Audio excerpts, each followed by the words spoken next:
नाज़रीन, मैं इस वक्त बीरे उस्मान यानी हजरत उस्मान गनी ने जो कुआं खरीदा था यहूदियों से, उस पे खड़ा हूँ। बड़ी मुश्किल से मैं यहाँ पे पहुंचा हूँ और आपको यकीनन पता होगा कि यहाँ पे आम आदमी को आने की इजाजत नहीं है। तो मैं यहाँ पे पहुंचा हूँ अल्लाह की मेहरबानी से। तो मैंने सोचा क्यों ना फिर मैं इस कुएं की ज़ियारत आपको भी करवा दूं।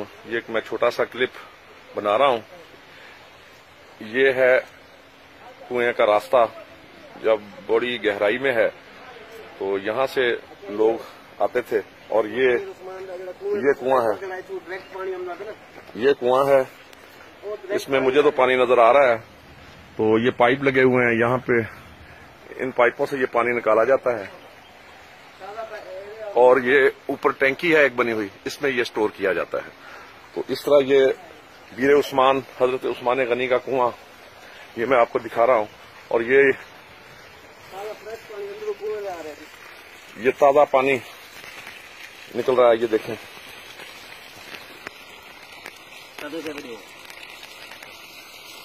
ये यहाँ पे मोटरें लगी हुई हैं पानी निकालने वाली। ये वो कुआं है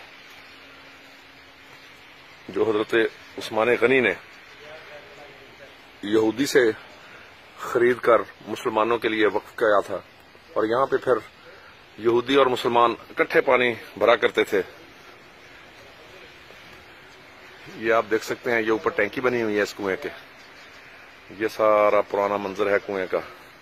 ये एक जाली लगी हुई है सफेद रंग की, ये आप देखें, ये जाली, ये उस जमाने में ये रास्ता था जो कुएं की तरफ जाता था। अब क्योंकि वक्त के साथ साथ कुआं नीचे चला गया है आबादी के हिसाब से,